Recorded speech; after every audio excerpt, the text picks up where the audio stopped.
Seperti kuntum tumbuh melata, sarang merbah di pohon cemara. Assalamualaikum mulanya kata, awal bismillah pembuka bicara. Assalamualaikum warahmatullahi wabarakatuh dan salam persaudaraan Nusantara. Guru-guru, para pelajar, hadirin hadirat yang dihormati sekalian. Terlebih dahulu, saya mewakili seluruh warga SMK Bukit Jana merakamkan ucapan terima kasih kepada pihak pendidikan daerah Larut Matang dan Selama kerana telah memberi kepercayaan kepada kami untuk mempersembahkan pembentangan pembelajaran inkuiri bagi mata pelajaran sejarah dalam program Kembara Maya Nusantara Malaysia Indonesia ini. Untuk pengetahuan semua, SMK Bukit Jana merupakan sebuah sekolah menengah yang terletak di pinggir Bandar Taiping, daerah Larut Matang dan Selama. Sekolah yang berusia suku abad ini menempatkan seramai 976 orang pelajar dari Pekan Kamunting, Ulu Sepetang dan Pondok Tanjung. Walaupun para pelajarnya terdiri daripada sosioekonomi dan budaya yang berbeza, namun tidak mematahkan semangat kami untuk menaikkan nama SMK Bukit Jana di peringkat daerah, negeri, kebangsaan maupun di peringkat antarabangsa. Hal ini dapat dibuktikan dengan kejayaan demi kejayaan yang digapai oleh para pelajar SMK Bukit Jana sama ada di bidang kurikulum maupun co-kurikulum. Hadirin hadirat warga Maya yang dihormati sekalian, tak molek jika ada ulu tiada lesungnya, tak berguna jika ada dayung tiada perahunya, tak lengkaplah acara jika tiada yang berbicara. Untuk itu, saya dengan segala hormat dan sukacitanya mempersilakan Tuan Haji Abdul Malik bin Abdul Ghani, Pengetua SMK Bukit Jana untuk menyampaikan ucapan. Dipersilakan. Assalamualaikum warahmatullahi wabarakatuh dan salam sejahtera. Terima kasih anak-anak Aqilah Aina binti Muhammad Zain sebagai pengacara bagi SMK Bukit Jana. Yang berusaha Tuan Syed Nasir bin Syed Mahadi, Pegawai Pendidikan Daerah Larut Matang dan Selama. Yang dihormati Bapak Ish Mulyadi, Kepala Dinas Kota Jambi. Ibu Rubiati, Kepala Sekolah SMP Negeri 10. Pegawai-pegawai dari JPN, pegawai-pegawai dari PPD Larut Matang dan Selama. Pengetua-pengetua, guru-guru, para pelajar serta hadirin hadirat yang dirahmati Allah sekalian. Alhamdulillah, setinggi-tinggi kesyukuran kita panjatkan ke hadrat ilahi kerana kita bersama-sama dapat berkumpul pada hari ini bagi menjayakan program Kembara Maya Nusantara Malaysia Indonesia melalui pembelajaran inkuiri daerah Larut Matang dan Selama bagi tahun 2021. Saya mengambil kesempatan ini untuk merakamkan ucapan terima kasih kepada pihak pejabat pendidikan daerah Larut Matang dan Selama kerana telah memberi peluang dan ruang kepada SMK Bukit Jana untuk bersama-sama mewujudkan jaringan dan jalinan dengan warga pendidikan di Kota Jambi melalui program Kembara Maya Nusantara Malaysia Indonesia ini. Ucapan tahniah dan syabas juga saya rakamkan atas kesungguhan dan komitmen yang tinggi yang telah diserlahkan oleh pihak pegawai-pegawai SISC Plus pejabat daerah Larut Matang dan Selama kerana mampu memaknakan jalinan muhibah dan persaudaraan ini yang melibatkan pelajar-pelajar daerah Larut Matang dan Selama dengan siswa-siswa di SMP Negeri 10 Kota Jambi. Harapan saya agar program ini mampu memupuk kreativiti, jati diri dan semangat juang dalam kalangan pelajar-pelajar yang terlibat khususnya dalam era pandemik COVID-19 yang sangat mencabar ini. Tidak lupa juga tahniah dan terima kasih kepada semua pelajar, guru-guru, pembimbing yang terlibat bagi menjayakan program ini. Semoga program seumpama ini mampu diteruskan dan mampu memberikan kesinambungan ilmu yang mula terjalin antara warga Kota Jambi dengan Bandar Taiping. Akhir sekali, mari sama-sama kita melihat persembahan dari SMK Bukit Jana yang bertajuk, yang lebih kurang tajuknya Typing the First Memorial, yang dikaitkan dengan mata pelajaran sejarah tingkatan 3. Semoga dengan pertalian ini kita dapat mengeratkan suasana persaudaraan Nusantara, Melayu Indonesia dengan negara Malaysia. Sekian, Assalamualaikum warahmatullahi wabarakatuh. Kita jumpa lagi di lain masa. Terima kasih kepada Tuan Pengetua atas ucapan sebentar tadi. Hadirin hadirat warga Maya yang dihormati sekalian, sebelum saya meneruskan bicara, izinkan saya memaparkan serba sedikit agenda pembentangan kami pada hari ini. Perkara pertama, pembentangan topik 3.1 kekayaan hasil bumi di Perak dan 3.2 perluasan kuasa British di Perak. Perkara kedua ialah tayangan montaj dimulai dengan latar belakang SMK Bukit Jana, diikuti dengan sejarah perlumbungan bijih timah di Perak, seterusnya perkembangan typing dulu dan kini. Pembentangan montaj juga dimuatkan dengan aktiviti pembelajaran abad ke-21 iaitu Hot Seat. Tayangan montaj diakhiri dengan memperkenalkan barisan kru penerbitan montaj, barisan guru pembimbing serta guru-guru SMK Bukit Jana. Tanpa melengahkan masa, saya mempersilakan rakan saya, Saudari Tasnim Akhtar binti Mazli untuk membentangkan hasil tugasan kami pada hari ini. Dengan segala hormatnya, dipersilakan.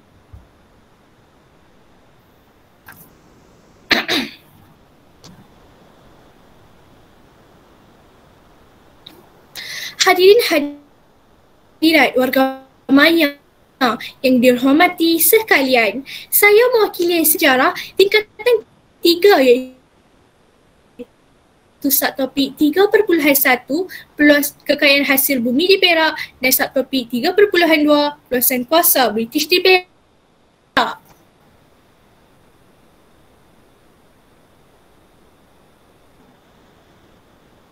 Perak merupakan sebuah negeri di tanah Melayu yang kaya dengan hasil bumi iaitu bijih timah yang dapat menarik minat pening. Kami akan fokuskan kepada aktiviti perlombongan pada abad ke-15 hingga abad ke-19.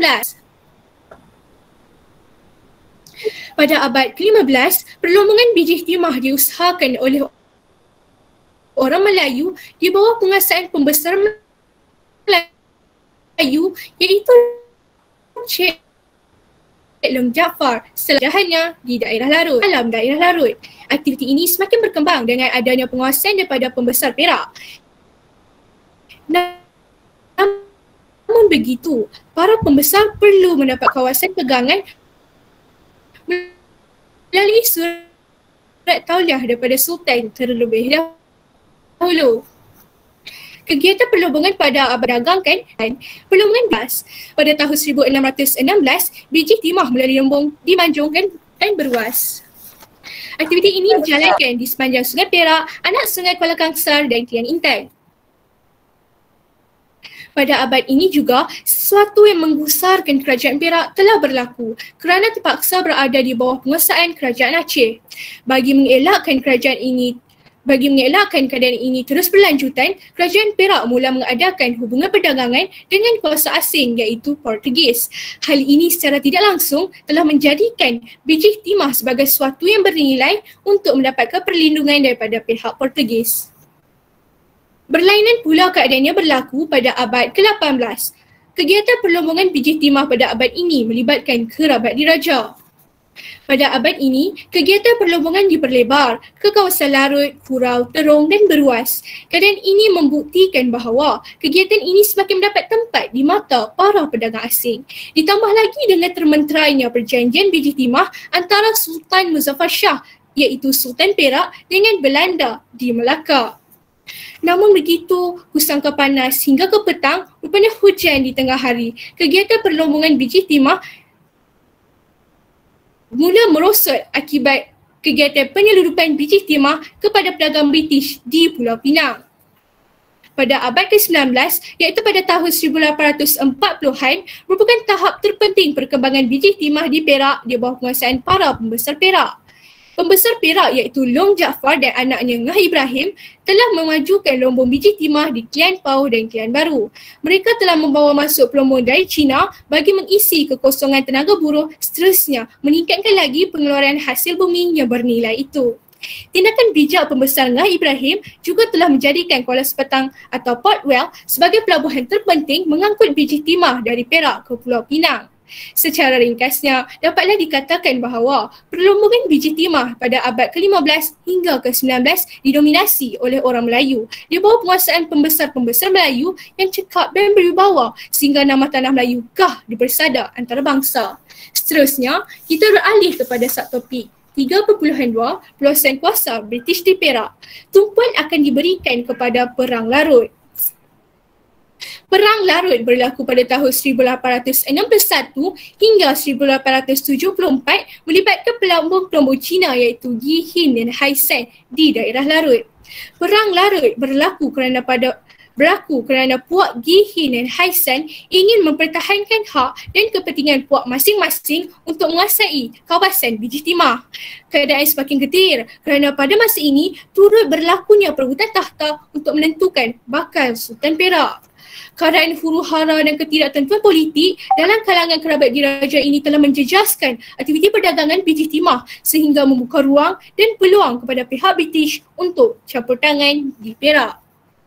Secara keseluruhannya, dapatlah disimpulkan bahawa kemajuan sesebuah kerajaan atau pentadbiran terletak pada bahu pemimpin. Pemimpin perlulah adil, berwibawa dan bijaksana dalam menangani situasi semasa agar masyarakat hidup dalam keadaan aman dan harmoni serta tidak mudah dipengaruhi oleh pengaruh asing.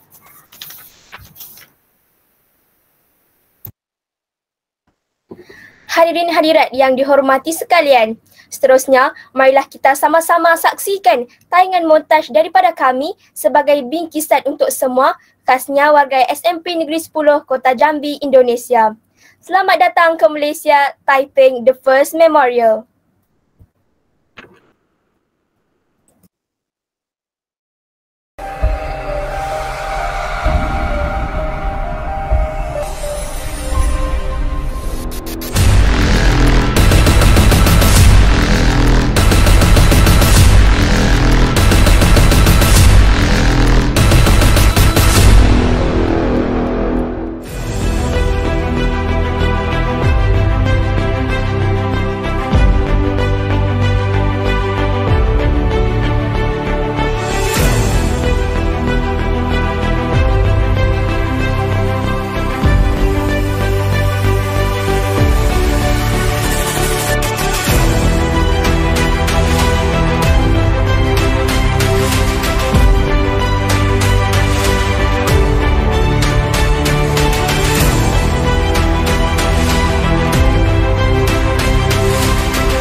Assalamualaikum warahmatullahi wabarakatuh.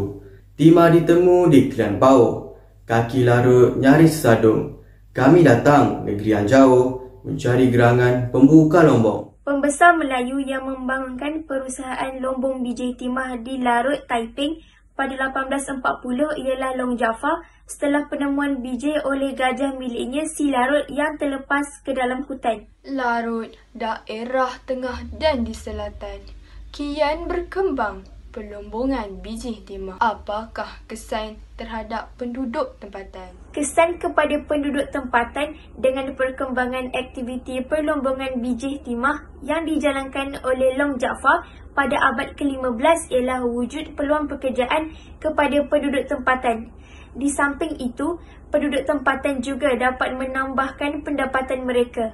Ekonomi haruslah bijak, bukan seperti tikus membagi labu, membuat sesuatu kerja tanpa tahu selok beloknya. Kerana silap sedikit tumbang sebuah negara. Jadi, apakah yang kita boleh lakukan untuk menaikkan ekonomi negara kita sendiri? Usaha meningkatkan ekonomi negara dapat dilaksanakan dengan menggalakkan pelabur asing melabur di negara kita. Selain itu, mempromosikan Malaysia ke negara luar melalui aktiviti pelancongan. Dengan adanya tempat-tempat yang menarik di Malaysia, secara tidak langsung mampu meningkatkan ekonomi negara. Beza budaya bukan halangan, jurang yang kecil dibesar jangan.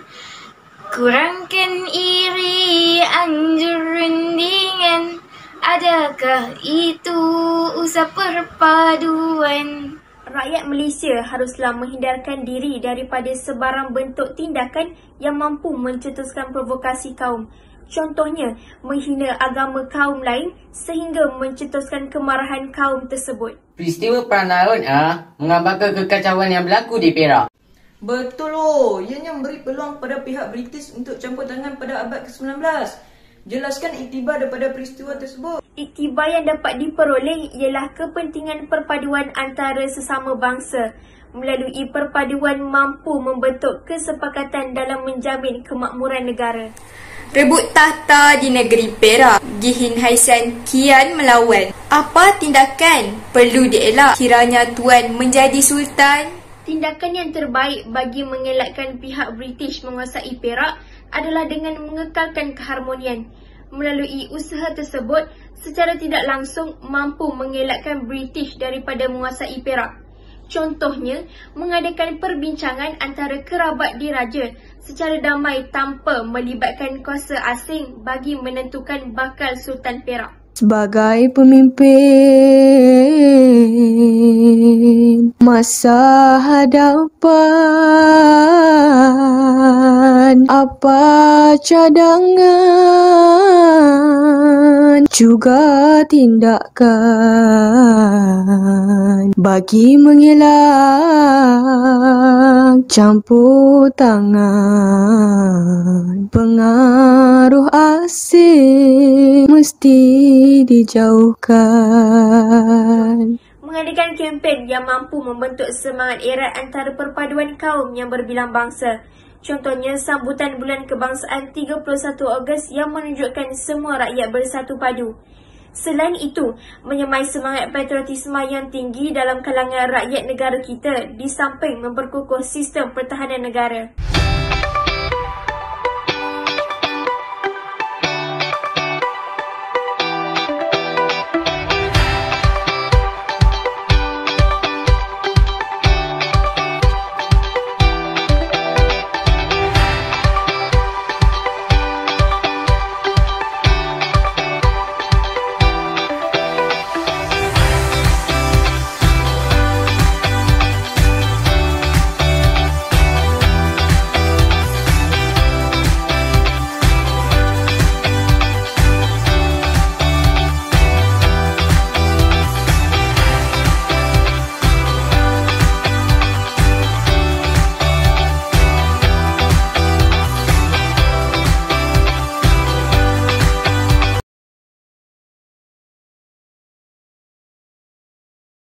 Untuk SMK Bukit Jana, Dipersilakan sekali lagi Tuan PPD untuk menyampaikan secara maya. Yang pertama dipersilakan.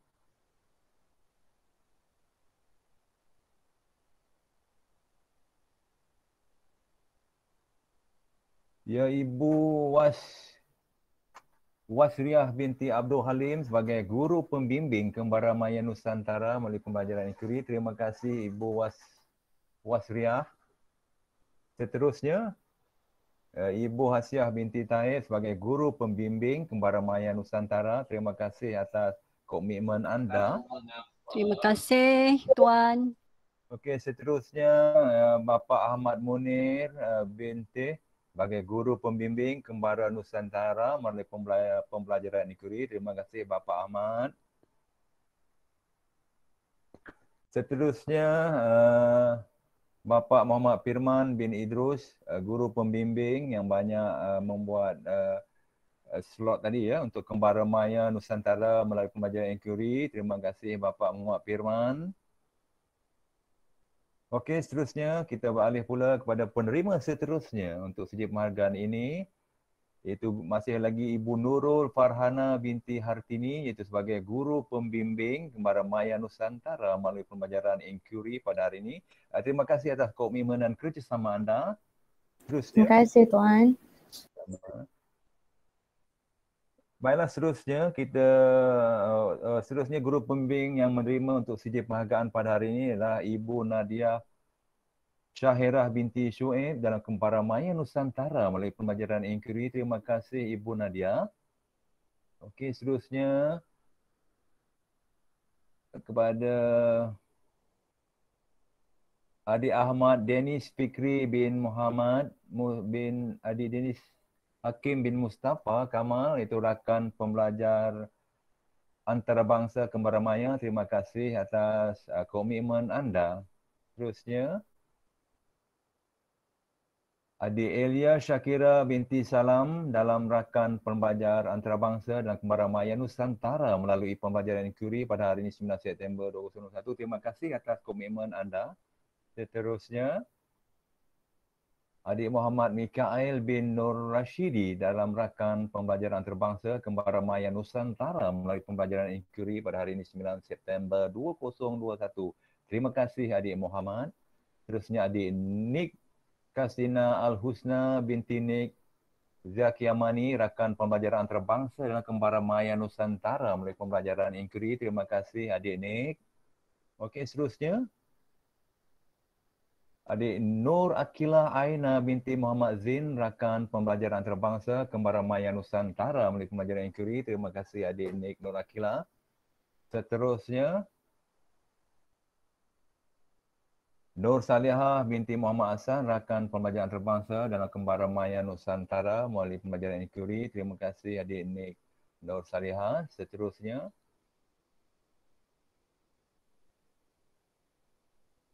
penerima seterusnya Nur Sazwina binti Muhammad Sabri sebagai rakan pembelajar antarabangsa Kembara Maya Nusantara melalui pembelajaran inquiry. Seterusnya penerima sijil penghargaan Nurul Tasnim Akhtar binti Mazli, rakan pembelajaran antarabangsa Kembara Maya Nusantara melalui pembelajaran inquiry. Terima kasih dan tahniah. Seterusnya Adik Syafiq Daini bin Muhammad Afiq Patrick, rakan pembelajaran antarabangsa Kembara Nusantara melalui pembelajaran inquiry. Terima kasih Adik Syafiq.